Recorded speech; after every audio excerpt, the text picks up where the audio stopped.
Mazuma TV, what's going on, y'all? Shout out to Mazuma Nation. Shout out to the Mazuma Mile. We in the building as always, man. I hope everybody's having a blessed, beautiful, positive, productive day. At my mom crib, chilling with my son, man. Can't really complain. Feeling extremely blessed as always. It's about time that we talk about this, man.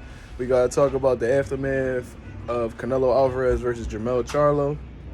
If y'all didn't check out my live last night, I did a round by round live commentary on Jesus Ramos and Erickson Lubin, along with Jermell and Canelo, of course. So if y'all haven't seen it, go check it out. Did 1,000+ views in only a couple hours. So shout out to the mob, shout out to the nation for making this possible. On the road to 1K, of course. We almost there. But what I want to talk about, man, is how the fight transpired and what my exact thoughts are on Jermell Charlo and what's next. And I hate to say I told y'all so, man, but I told y'all so, man. If y'all guys been following my lives and following my videos, I've been speaking on it consistently, how I did not trust Jermell Charlo's intentions going into this fight. I felt like he was extremely respectful of Canelo, was bringing up the idea that Canelo was his idol at one point, and saying how he was pretty much doing this whole rebrand, you know what I'm saying? Doing this whole rebrand and pretty much stating that he didn't have to go back and forth with Canelo and that pretty much like he turning over a new leaf, he's maturing, and all this good shit, you know what I'm saying? And I'm going to get to exactly why that's ended up being bullshit at the end. He ended up snitching on himself at the post-fight press conference. But it translated over to his fight, man. Everybody was saying that Jermell was the bigger dude. That ended up being extremely false. Turns out he was actually the smaller guy. Canelo was pushing him all around. Was pretty much bullying him, putting this motherfucker in headlocks, all types of shit, bro. Just completely dominating him. Canelo did anything he wanted to do to Charlo that night. He knocked him down. He landed body shots, was punching around his guard. Every time Canelo threw a feint, he would flinch real hard. He was just extremely discouraged to get at any 50-50 exchanges with Canelo. He did not want to engage with Canelo at all. And he would shell up completely. And it was like he would be anticipating pain every time Canelo would throw a shot at him. So, man, he came into the fight a defeated fighter. He did not genuinely believe that he would beat Canelo, man. He made it clear that he was strictly there for the check. You know what I'm saying? He wanted a bag.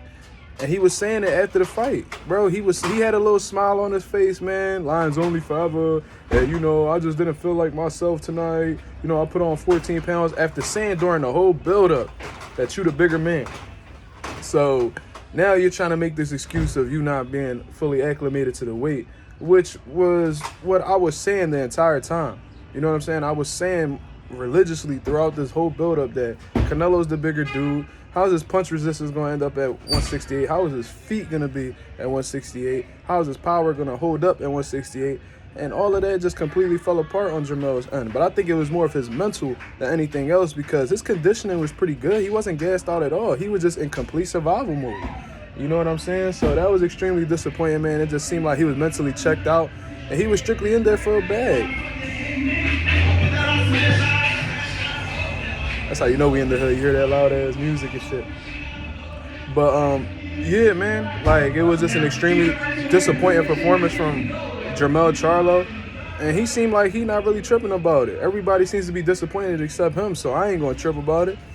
And during the post-fight press conference, it revealed a lot to me. You know what I'm saying? And how all of a sudden, after he was disregarding Terrence Crawford, it's pretty much telling. He said literally, leave me alone, all types of shit. Cause I know after I beat Canelo, he's going to want a rematch, and I might stay up here, and you need to get your feet wet at 154. Just leave me alone, man, and you need to focus on you type shit. Pretty much like, leave me the fuck alone. I got a big money fight. I got bigger fish to fry, blah, blah, blah. Now that he laid a complete egg in front of all the people, all of a sudden now he's calling out for the Terrence Crawford fight, says he wants big money fights at this point in his career, and that these low-level guys don't really motivate him, right?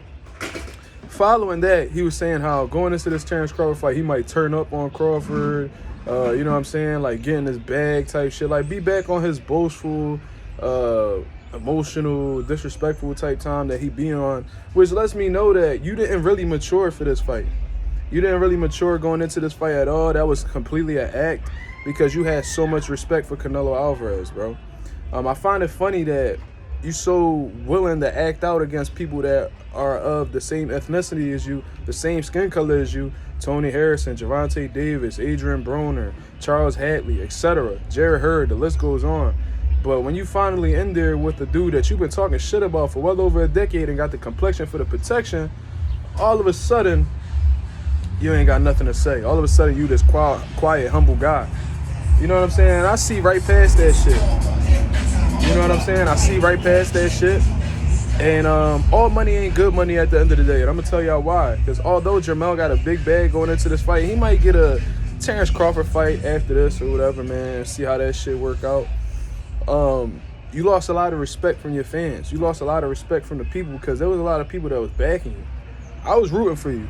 I'm not a fan of you, but I was rooting for you to win because I'm always going to root for the black or brown man to get the victory against somebody who's not from our country. You know what I'm saying? So I was rooting for you, but I just knew in the back of my head that you was going to fumble.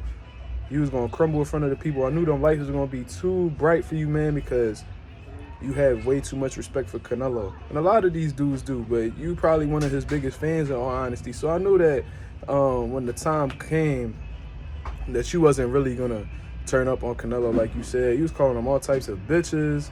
And, oh, that bitch can't beat me. And you talking shit in the crowd while he fighting. So it just let me know that you low-key just a fan of him, man. You low-key a fan of him, and it showed in your performance. Because there wasn't not one time that I really thought that you really put some real bad intentions on your punches. It looked like you was just punching to keep the dude off you. You know what I'm saying? You got knocked down. You took a knee. And then you put some punches out there, but like I said, it was really like for him to get off you from possibly getting stopped. So it was a shitty performance, man, and I don't really think that Canelo's performance was that great. I don't really think it was much of what he did. It was the lack of what you did that made him look so good. You know what I'm saying? It was typical Canelo, man. Walking you down with the high guard, ripping hooks to the body, you know what I'm saying? And little shit like that. It's the same Canelo, man. So,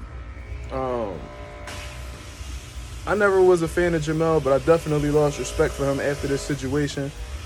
And that's just what it is, man. Not all money, good money at the end of the day. You traded in your respect for money. And that's just what it is at the end of the day. Whatever it is, what it is. I ain't tripping. I know he ain't tripping. I know he's somewhere over there smiling, you know what I mean, all bruised up, just chilling, because he got a nice little check in his account. But it is what it is, man. Y'all let me know what y'all think about the aftermath of Jermell Charlo and Canelo Alvarez. What's y'all feelings on the fight? Did Canelo look that good? How did Jermell look in your eyes, man? Y'all let me know in the comments below. This is Mazuma TV. Shout out to Mazuma Nation and the Mazuma Mob. I'm out of here, man. Peace.